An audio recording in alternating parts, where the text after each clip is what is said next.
The Boston College Football Show is presented by Bud Light, Dilly Dilly, and also sponsored by McGovern Chrysler Dodge Jeep Ram. Driven by you, Bletzer & Bletzer PC, developing long-standing relationships with the clients we serve since 1959. Now it's time to talk BC football. Alongside head coach Steve Addazio, here's the voice of the Eagles, John Meter-Perrell. When we last saw the Boston College Eagles, it was a cold day in New York City. 21 degrees at kickoff in the Pinstripe Bowl against the University of Iowa. And Pete Cronin, that was a long time ago, over December 27th to be exact. And here we are, sitting here on August 27th. And we turn the page to 2018, and there's a lot of good stuff to come for Boston College football. Great to have you with us, everybody. Happy opening day. With Pete Cronin, I'm John Meter-Perrell. Some people say Pete looks like Steve Addazio. Well, you know what, Pete? This is your chance. You've always wanted to be a head coach. Steve Addazio's ran into traffic. It's game week, a little late, so you are going to pick up the slack. Pete Cronin as Steve Addazio. What do you need to know? Unfiltered, unbridled, whatever you want to know. I want to know everything that's in that head of yours. Well, it won't eat up a half hour, I'll tell you that. Oh, I know it won't. But great to see you, my friend. Good to see you. And by the way, you made mention of Yankee Stadium, that game, the last game when you tried to kill me. I did almost kill you. Yes. Guilty as charged. Had a little cold, and because we were in the Yankee press box, looking downfield, you decided to embrace the elements. I did. And I had a little bit of sniffles going, and so you opened everything up. At halftime, I was an ice cube. Thank God Chach was freezing too. 2 votes beats 1. They closed the doors, and the next day I was diagnosed with pneumonia. Thank you very much, partner. Was it really pneumonia? Pneumonia, yes. It was that bad? It was that bad. Now I feel terrible. You almost killed me. Well, almost doesn't count. I've almost done it on the air a few times, so that's we're good. True, too. All right. We're good, but it's good to see that you're alive. We're here at Jake and Joe's in Waltham as we start the BC football show. Jake and Joe's, a great spot for all your pregame, postgame football festivities. They have tremendous food here. They have tremendous waiters and support staff, and everybody here always enjoys the BC football show. Pete, we can start with opening day on Saturday against UMass, a 1-0 UMass team who smoked Duquesne, an FCS school in Amherst, 63-15. UMass team much improved. Very good offensive group, an improving defensive team. They have some transfers that have bolstered their cause. I know Mark Whipple's optimistic as an independent. It's going to be tough for them to make a bowl, but they feel like they might have a chance to win 6 games this year after 4 wins last year. But it's all about BC and what they need to do to, I think both of us are looking at these first 2 games as warm-up acts, and I know Steve Addazio wouldn't say that, but with UMass and Holy Cross at Alumni Stadium the next 2 weeks, that September 13th game against Wake Forest looms large because we get the schedule like everybody else. We circle games. I circle that as the most important game of the season for BC. And in playing Steve Addazio, I'm not going to let you go to Wake Forest. I'm going to focus on the opponent that's right in front of us. Of course. Called UMass. The kids have been working hard. They've been, the good news is we came out healthy. We're healthy. We got a quarterback in position. We've got depth in every position. The new format, the new practice format has been very conducive to health. But we're getting tired of hitting each other. We need some fresh meat, and it doesn't matter who's on the schedule next. Have to be UMass, and Whip and I are great friends. We go way back, but they're going to give us all we can handle, I'm sure. That's impressive. You've been working on it. What's the most worrisome aspect of this UMass team, Coach? Oh, I think you touched on it, John, is the fact that they went out there and they kind of cherry-picked some athletes who might have fallen off the register. In particular, the quarterback, Andrew Ford, he was on campus at Virginia Tech. He's a 4-star high school athlete. He stepped out of the purview there for a year, went to JC, came back on.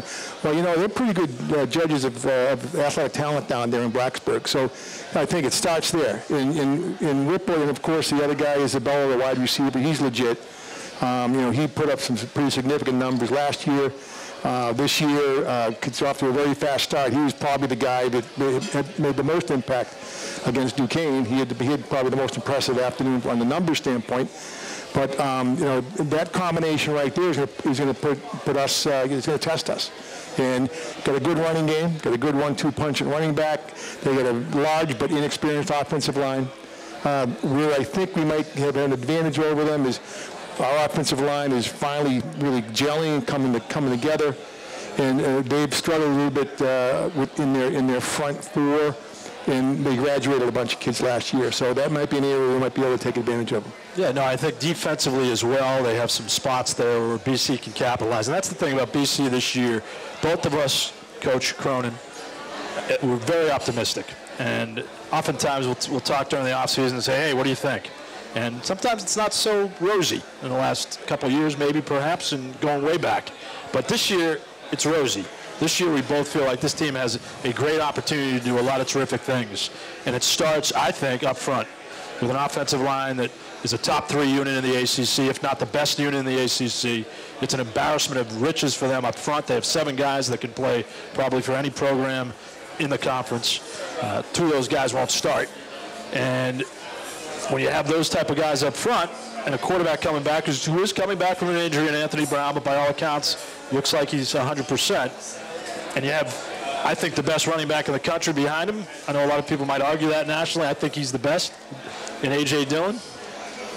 That's a pretty good formula to get things going in the right direction. Well, I think you're absolutely right about from that standpoint. When you look at you peel it back a little bit, you know, necessity is the mother of invention. And last year, BC really was devastated by injury, and as a result of the injuries, was forced to put people into action by their standard prematurely. And it got off to a good start, had a bit of a lull in the middle, and then in the end, everything came together. And as a result, you actually get on-the-job training, and you create depth right out of the box. So watch my voice change here. I'm going to work on my Steve Addazio imitation. What's with the I'm clearing my throat. When I come here, I go You weren't listening. Cronin was trying to channel his inner Addazio. Yeah. I don't know. I mean, it's a different Addazio there. I don't know about that. Never did that in my life. It's good to see you, Coach. All right, what's happening? Welcome to the show. I'm glad you got Under Armour on today. I do, yes. I got Pepsi generation. I got the memo. Good. I got the memo. Right. Both of us got the memo. We're looking like we're off the golf course. Let's roll. But Pete and I were just... Probably both were on the golf course. No. A little hot for me today. I'm more of a cooler golfer. But great to see you. Welcome to the BC Football Show again here at Jake and Joe's in Waltham. And Pete and I were just talking about optimism and about how we are both very optimistic about this group. And with good reason, because I think you're loaded, especially up front in the offensive line. You're an old offensive line guy at heart. I think it's one of the best groups in the country, and would you agree with that? Yeah, I think we got a really good offensive line. I think we have a little bit of depth right now. Hopefully we can keep that depth. I think, we've got a chance to be one of the better offensive lines. We've had a good camp, and I think there's, good reason for optimism. I think, we have to obviously get our quarterback back in the groove. Coming back from his injury, I think is a big deal for us, and stay healthy. We got one more contact day here, but we need it, but yet we want to obviously get the horses to the race, right? So I think that's where we are. And, opening days to me are always bizarre in a way. I mean, you get some funky things happening on your first game, and you just hope that you can limit those funky things. First and foremost, take care of the football, and don't turn it over. And, I think if we do that, that's a step in the right direction of starting to gel and get used to game tempo. How was fall camp in general? You're at a point now that this is the point in the season where everybody's ready to play someone else. But did you feel that way 3 weeks ago that you wanted to play somebody else? We needed fall camp because our quarterback wasn't ready to go. Right. Which is pretty integral part of what we're trying to do here. So I think throughout camp gave Anthony a chance to make his way back in very gradual fashion. He still will go into this game without having had any contact. And, hopefully that'll go well. But I think we're at the point now where we're just about ready to roll. We got another good day ahead of us, and then we're going to pull back the contact and try to make sure we get rid of those camp legs and get ready to play. You mentioned that opener, and I remember a year ago, Northern Illinois, people weren't terribly excited about a tough road game. Right. And then 6 weeks later, they knocked off Nebraska. So That was a quality win on the road in a tough environment. So this is a better situation for you. But are you guys, you don't care? You just want to line up and play against somebody? I said today at the press conference I had, and I'll say it again, honestly, I've been doing this a fair long time, and I would tell you opening day, my expectation is to get a win. That's my expectation. Find a way to win the game, and then you go from there. Sometimes they're ugly, and you just got to find a way to get it done. And people put way too much emphasis on, who you play opening day in terms of, what your stats were. Your stats just need to reflect 50% of the teams in the country will have an L and 50% will have a W. So half the teams will have a loss at the end of this coming Saturday. And you want to be in the win column. And then you can fix and tweak, and you got, to me, it's a couple-week process to get refined, and that's what you're trying to do. Now, we're not on the road like we were a year ago on a Friday night in DeKalb, Illinois, right? So that's a good thing. But we're playing a team that's already played one game. We haven't played a game. And this is probably Mark's best team. They're athletic, they're fast, they have skill players that can strike you.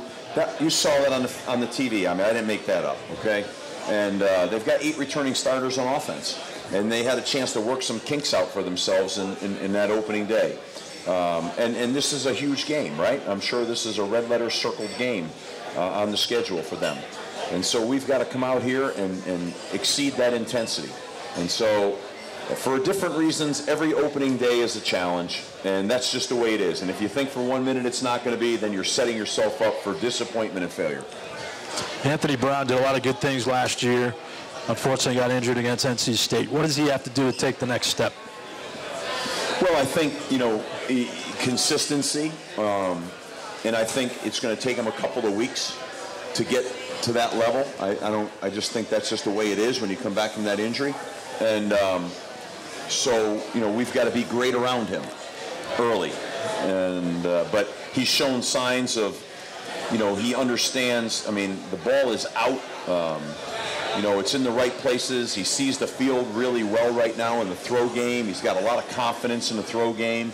And I just think, just the pocket presence will probably take a little bit here, not peeking at the rush, worrying about what's going on around you a little bit. Mm-hmm. That's not been his problem.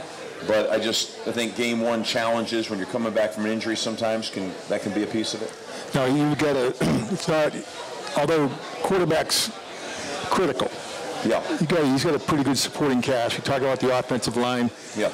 You've got, I noticed in the spring and even here in the fall, I only went out to a couple of practices, but I noticed the receiving corps emerging. Yeah. You recruited speed. Yeah. You've got a guy who can throw the ball. Can they catch? And it looks as though if there's an area of improvement in that position, these guys are catching the ball. Well, we've certainly been extremely improved throughout the spring and training camp at that position. We can run, like you said. We're athletic. We're fast. And the quarterback is accurate. And it's complemented with a really good run game, and the protection's really sound. So if those things come together, listen, they're going to come together, okay? What you see is real. Now, we just need to, in opening day, we need to make sure that we have great consistency in opening day there. But my experience in opening day, as I said, has been in the past that, at a lot of different places. Opening day, you get some jitters out there, and sometimes you got to weather the rough spots a little bit, And that happened against Northern. Yeah, it was on the road. Yeah, it was at night and all that other. But we had to weather that a little bit. And that was their Super Bowl that night. And they to their credit, they played their tail off. Right. This team we're playing, they're going to play their tail off. And they have enough athleticism at the skill positions that if you make a mistake in the coverage or something, they're going to hurt you. And if that happens, we just have to have the ability to weather the storm and put the pedal down and keep grinding and realize that at the end of the game, our goal is to come out with a W, and that'll get done. He's Steve Addazio. This is the BC Football Show. We'll come back with much more on UMass and a season preview from Jake and Joe's in Waltham. After this from Anheuser-Busch. Touchdown, Boston College. Give him 6 again. It's becoming just commonplace. Touchdown, A.J. Dillon. Live from Jake and Joe's, you're listening to the Boston College Football Show, presented by Bud Light. Once again, here's John Meter-Perrell. Good to have you with us on the BC IMG Sports Network as the BC Football Show kicks off from Jake and Joe's in Waltham. A.J. Dillon, we heard that touchdown call many times last year, 14 to be exact. Amazing numbers, especially in the last half of the season when he came on like gangbusters coach and led the nation in rushing in the final 6 weeks. To me, he's the best back I've seen at BC. We've seen a lot of good ones. Pete and I have documented it, but he's the best. We talked about Anthony Brown and what he needs to do to take the next step. What about A.J. Dillon? Well, A.J., big thing that he worked on all spring and all camp was being an every down back. And he is just, that's the piece of his game that I think is fantastic. In protection, catching the ball out of the backfield. I mean, I'm looking forward to trying to get him matched up in the perimeter, catching the ball, coming out of the backfield on some DBs. I think that part of his game is really taking a huge step forward. Yeah, that 3-down element there, a lot of backs, when they come to college football, aren't ready to play 3 downs, right? Yeah, I think it's, usually the protection piece of it is the hardest piece. And then it's also the stamina piece a little bit, And, but he is in great shape. And, I mean, he looks fantastic on 3rd down. Excellent. Now, explain what having a back that can play 3 downs does for your flexibility in offense. Well, you're not identifiable. Like, here comes a back in where, you're predominantly throwing the football. I mean, we might run the ball on 3rd down out of a shotgun. I mean, we might do a lot of things, right? So, and then you're keeping your best players on the field. I mean, he's going to have to come off to get some break, obviously, some rest. But, you don't, when he's fresh, you don't want him off the field because of a situation. I mean, honestly, like I said, in space with the ball in his hands, that's a long, hard day for the DBs. Last week at practice, it's a nightmare. Last week at practice, I noticed him, and I hadn't seen him in uniform, and I didn't recognize him. Yeah. Because you had the top jersey on, and the midriff is exposed. He doesn't have one. And he's still 245, and probably closer to 250. And he's a tap dancer. Wow. So the kid really went to work on conditioning off season, taking the next step. I mean, really a student of the game and really understanding, even in the run game, where the cuts are. And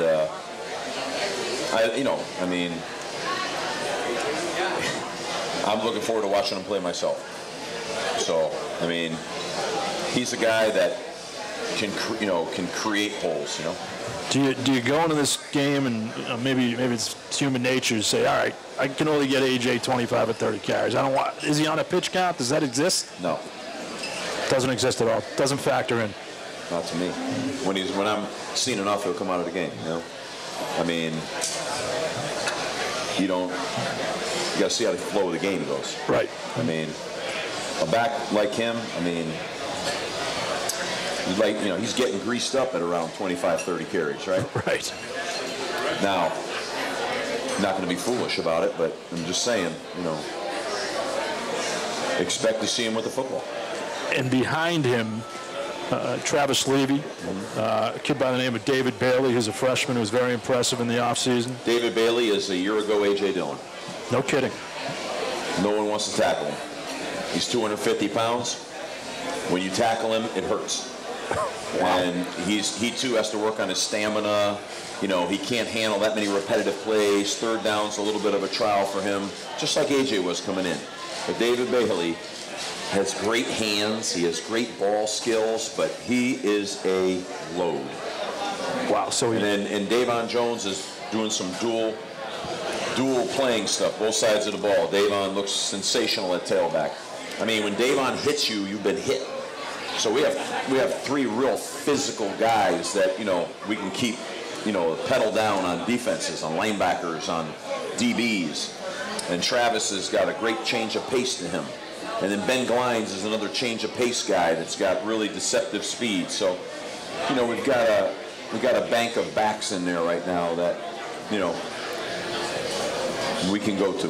Ben Glines to me is unique. I spoke to him after a practice, and he looks like he's just bursting at the seams. Well, Ben Glines is on the field as a receiver, and then all of a sudden, he can be in the backfield. So, that's hard on the defense right now, So we can be in a two-back set very easily. No, there's so many complexities to the offense this year, which to your testament, here in year 6 of your reign, we're sitting here in year 1, we're not talking about complexities. You guys are dynamic, you're athletic, their speed's improved, everything's improved across the board, hasn't it? It has, but what we need to do now is get the consistency of all of that, and one of the most important pieces, as you guys know, is that quarterback spot. And so we got to get him feeling consistent. Yeah. And what are you feeling like behind him, God forbid? E.J. Perry, Matt McDonald. Yeah, both E.J. and Matt have had a great preseason camp. They're young guys. They haven't really had any real action, but they've done a really good job from the spring. I think one of the great things is they've gotten so many more reps than they ever would have gotten. So their development is so much further ahead. And so I think that both those guys have the ability to do some really good things for us, which adds to the depth for us. Whereas, I think that was a little tougher a year ago, and I think both those guys have a pretty high top end. One position we kind of neglected, tight end. I mean, that's a heck of a spot. Well, you're talking about, Tom Sweeney, who's really one of the better tight ends in the country. And then around him, because we play in 2 tight ends all the time, you've got Parab Adrizzi, you've got Christian Garrison, who's an exceptional player. You've got, in no particular order, Ray Martin. You've got Jake Burt, who's had a great camp. And then you've got this guy who's just a redshirt freshman who might be the best of all of them, and that's Hunter Long. And Hunter Long is going to have a breakout year. And Hunter Long, with no disrespect towards all of them, but he is a fast, 6'5", 4'6" guy that can run and catch, and that guy's going to be something. And he's got a chance now to soak and situationally go in and break himself in, but one day, he'll be the guy. He's going to be one heck of a football player, and that one day may come sooner than everybody thinks, but he's a heck of a player. So we have as good a tight end room as absolutely flat anybody in the country has. Now, that's a fact. Now, something that popped up during the preseason, and I noticed, I think it's an indication of your longevity, the growth of the program collectively on many levels, is now really getting into the nuance of your up-tempo offense, and have determined that conditioning is critical to being able to get on schedule and stay on schedule. So you created drills now to bring these kids to a point where they've almost had it. The light's flashing, and you put them on the field and you ask them to execute. The ability to sustain consistency when you're fatigued. We've tried real hard, worked real hard at that. We're at a different level than when we started all the way back in the bowl out in Detroit. That was the infancy of it, and there were times in that game we were really gassed. And, from then it's been a real process and we're at a point now our guys don't know anything any different now. And we can ratchet that tempo up faster, but even if we're not going super fast, we're still going faster than a lot of people are going. Now, UMass plays in tempo.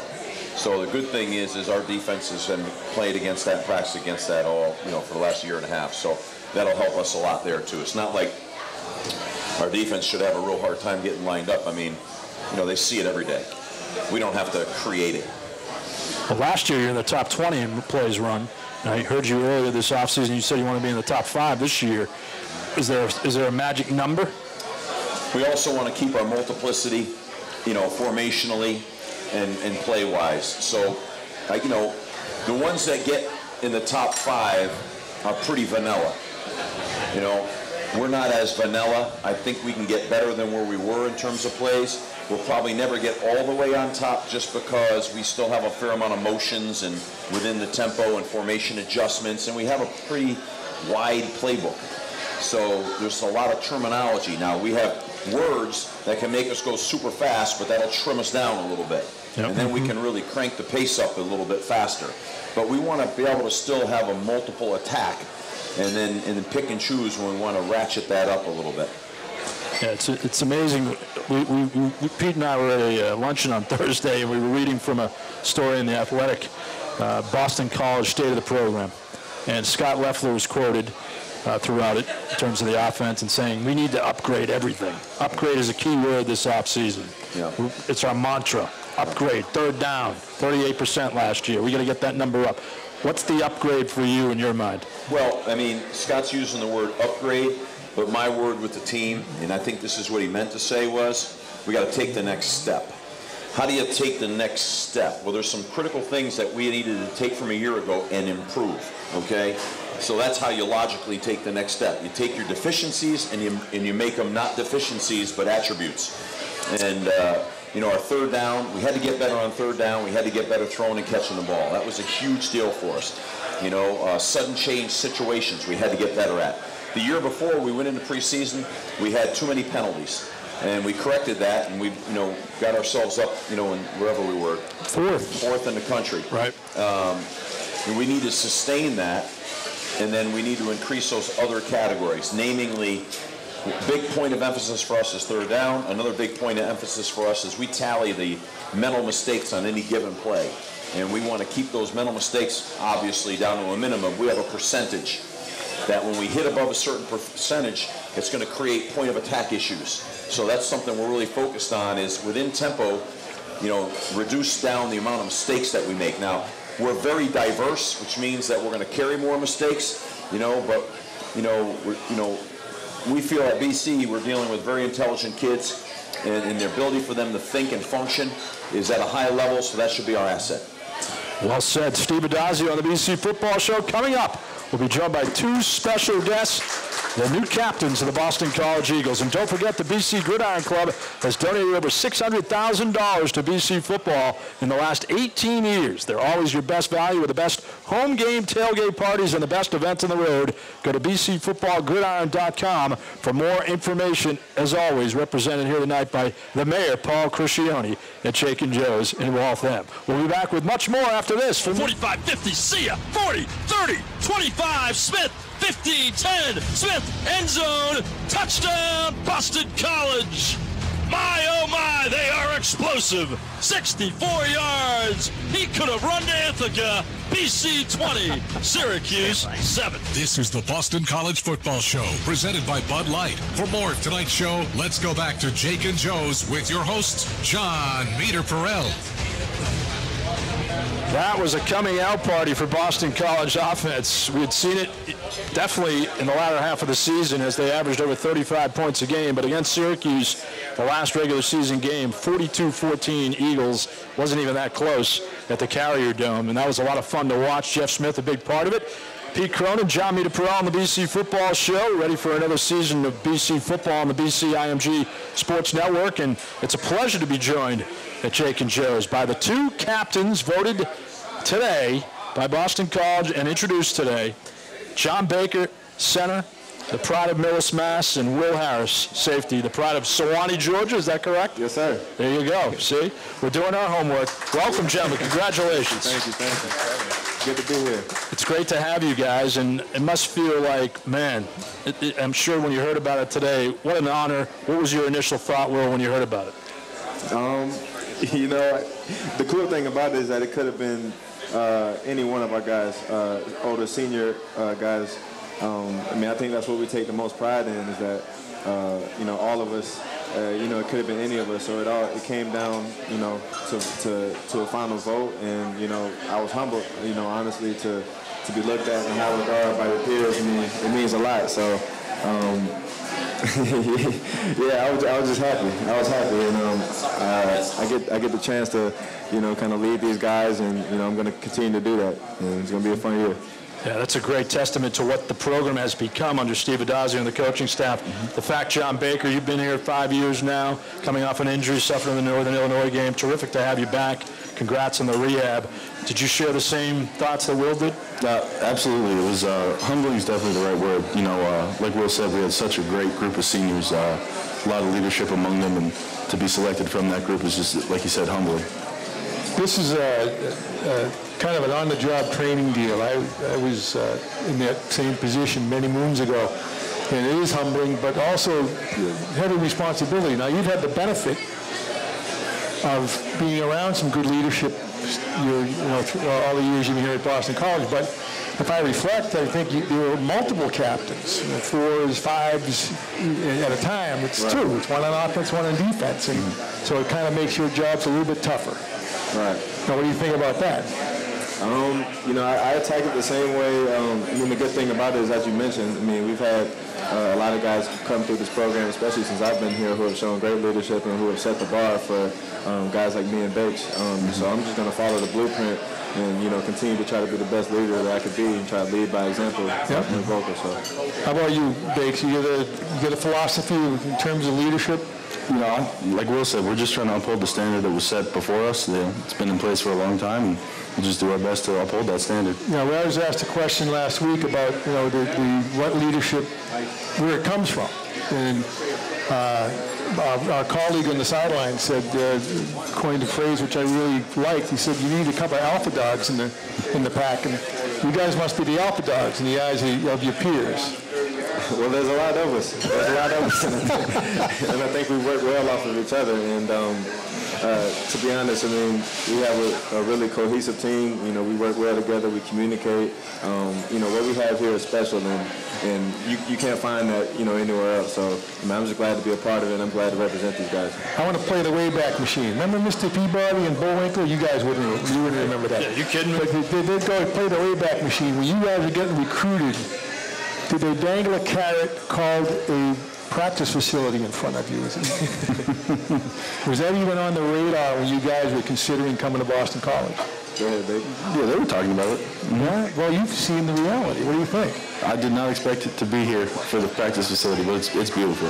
Yeah, it's special over there. I heard about it. I seen the blueprints and all that. So it was great when we first got in there, when the whole team went in there for the first time to kind of see the indoor. They cranked the music up and all that. So we were all hyped. And I'm glad I got to see it.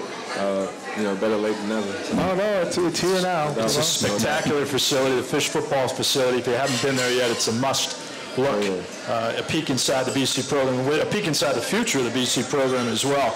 What have both of you learned from day one to now, to where you sit now in the 5 days away from your senior home opener? When you reflect on your BC career, Will, what have you learned from the coaches and just from the team in general?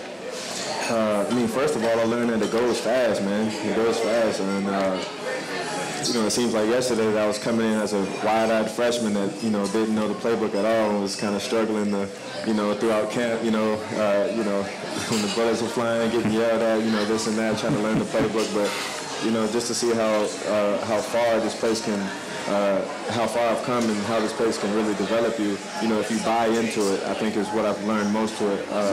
If you buy in and if you really cherish this family you have here and cherish this culture and tradition that we have here, the great things that it could do for you, both physically and mentally and spiritually, both on and off the field.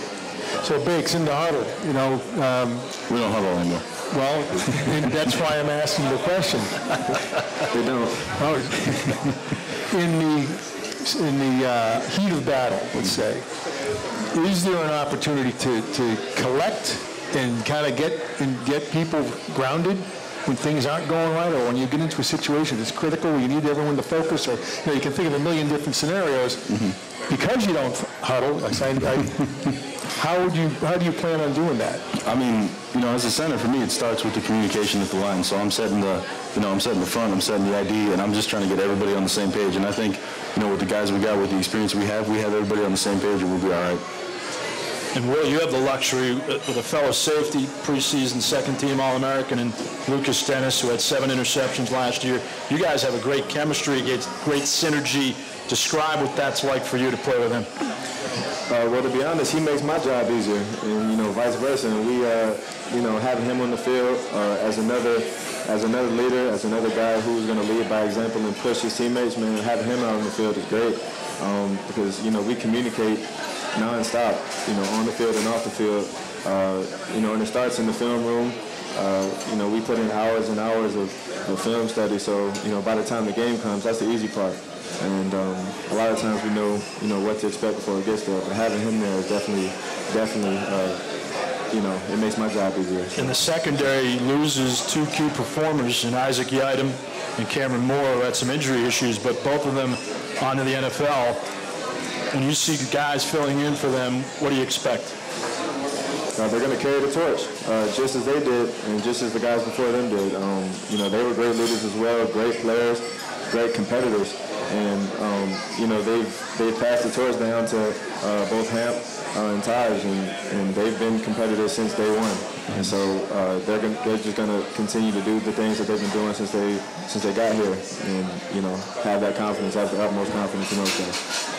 Biggs, you guys up front went through a really tough year last year. I mean, it was next man up in a lot of cases. And you had high expectations. You end up with an injury, fighting back from it. It's got to make you stronger as an individual, certainly as a group.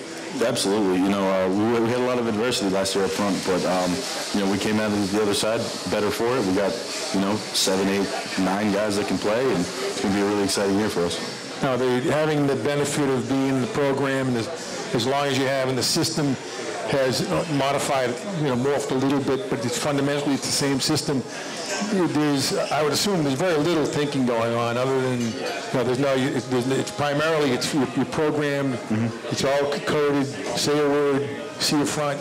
Everyone's on the same page. You just go. Absolutely. And your goal is to do what up front?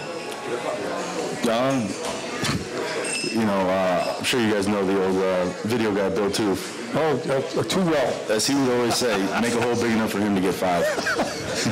And as fast as I'm going to be big, but I need to be a pretty big hole. But yes, good advice from Bill Toof. Very good advice. Yes. Of course, it's going to make your job a little easier, and he'll give you all the credit in the world, as it should. But A.J. Dillon, when you have a guy like that running through the big holes that you create, what's it like to play with him? You know, I had one game with him last year, but you can tell, you can feel it in the games, you know. He's a powerful guy, really fast, and to have him back there is just, you know, at any play you could be blocking your guy and you see him shooting on the sideline. And Will, you've seen these guys throughout fall camp, throughout the spring camp as well. The offensive line, the offense in general, how do you feel like they've come along? Man, you know, it makes us better practicing against those guys, man. They're a tough, you know, rugged unit, man, and they, you know, they have a standard in their room that all of them abide by, and it's good to play against them because, man, they're coming off the ball, they're rocking off the ball hard, man. You got to be ready to play when you play them. Do you guys have any pregame speeches already drawn up? Have you guys talked about that as the captains? No, I take it from the heart.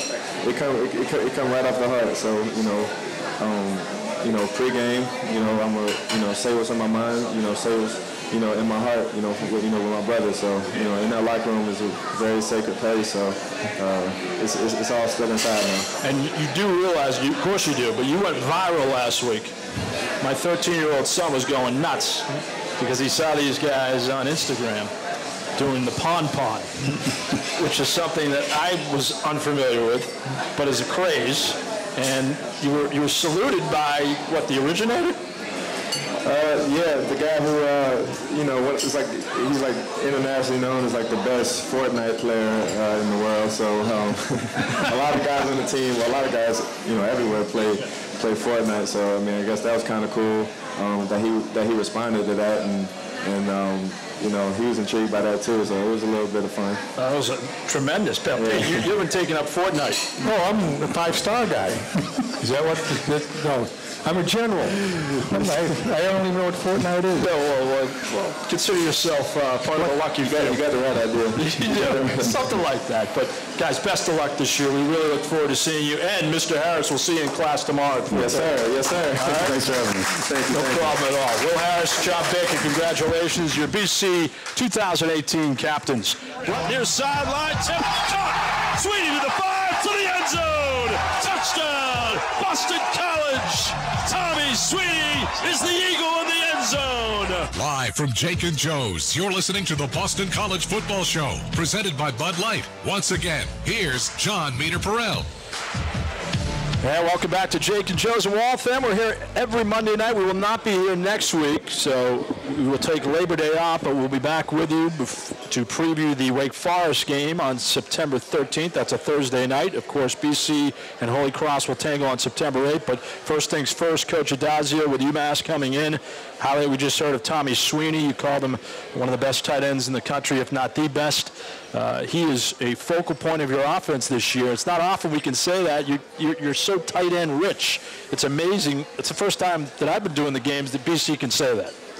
Well, you know, our philosophy is to play with 2 on every snap. So, you know, we're in that grouping every down. So, you know, we need to have a stable of those guys, and we feel like we do. And they've all had an opportunity to play a fair amount and make a bunch of plays. And defensively, just speaking with Will Harris, 2 class acts, and John Baker and Will Harris are captains. Those guys patrolling center field with Harris and Lucas Dennis, that is a luxury that a lot of coaches would love to have, and that's a linchpin-type moment for your defense, isn't it? Yeah, I mean, Will is an elite player.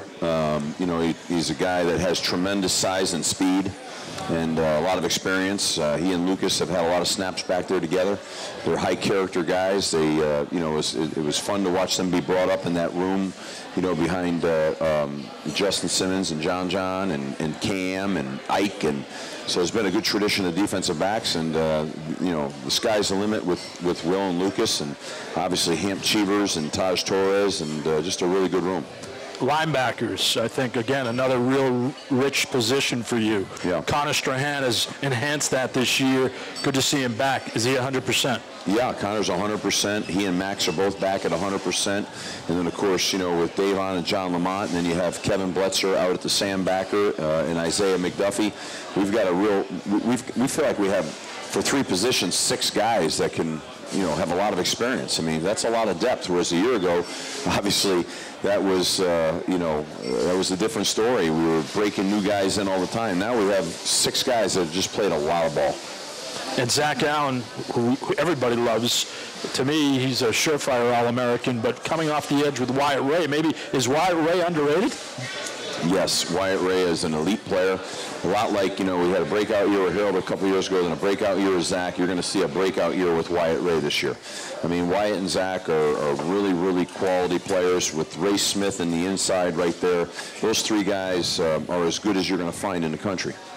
As far as the scheme is concerned, a couple of moves in the coaching staff on the defense. Do we anticipate any different philosophy this year?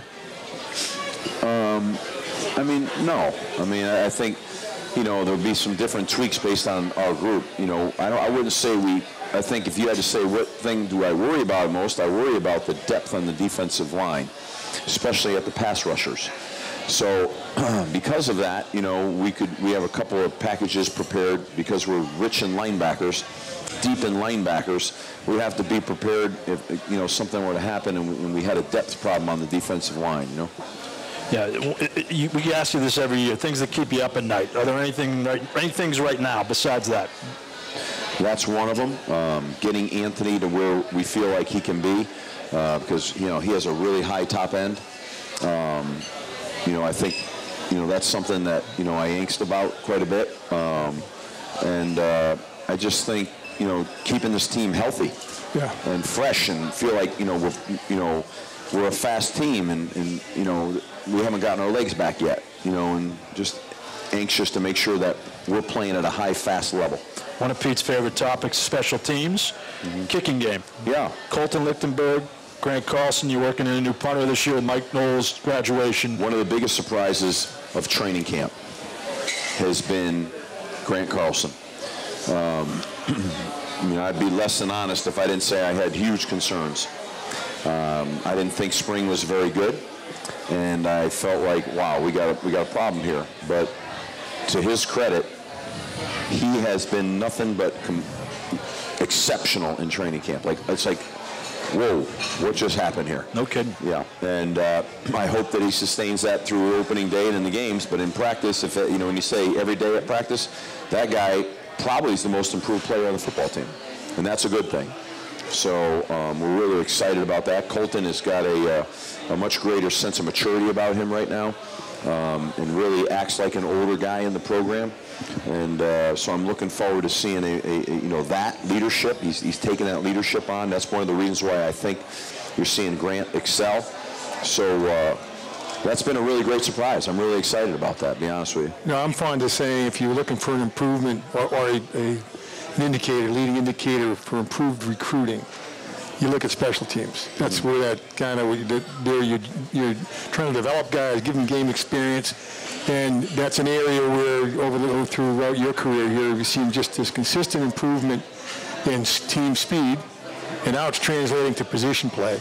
Right. And further, I know that your philosophy is to coach the special teams so you can win in that aspect of the game rather than not lose. Right. And it's definitely you notice it in the way you practice. And Ricky Brown's got that going. Do you really feel you've got to believe you're getting some benefit out of that emphasis? Yeah, I mean, we have so many, the young linebackers in our program are guys that are all over, those young safeties, young linebackers, and then our wide receivers. We've upgraded in all those positions with our speed. So, I'm still, you still see Connor Strahan in the punt team. You still see Will Harris in special teams, but we're going to start to transition these really talented young guys that, this is their opportunity to have a role and to excel at that role. When you see them excel at that role, that's when they have a tendency to springboard onto offense or defense. So, our goal is this. We look at special teams and we want to be elite and we want to excel. And we feel like that's an unbelievable advantage, and sometimes people place guys out there. We don't place guys out there. Guys are out there because they earn it, and we feel like they can, dominate. Finally, that music means we got to get out of here, but your keys to the game brought to you by the all-new McGovern Chrysler Jeep Dodge Ram, 777 Washington Street in Newton. Give us 2 keys to beat UMass. Okay, real simple, right? We can't let those fast receivers get behind us and get control of the game. We've got to unsettle that quarterback a little bit. On offense, we've got to establish the run game, but we've got to be able to execute our plan, which is to make them work the field from sideline to sideline and be able to be conscious of the deep ball. Well said. Steve Addazio, great luck this year. We look forward to a terrific season. Thanks, John. Appreciate it. Thanks, Pete. Steve Addazio here at Jake and Joe's in Waltham. Special thanks to producer Steve Chaccio, everybody here at Jake and Joe's, Reggie Terry and Jason Baum from the BC football staff as well, Mike Wynn from ING, and Wolfgang Golte back in the studio. We're back with you on Saturday at 12:30 on the BC IMG Sports Network. We kick off the 2018 season. Tickets available at bceagles.com. Be sure to check it out today. For Pete Corona and Steve Addazio, I'm John Mita Perel. Have a great week, everybody, and good night from Jake and Joe's.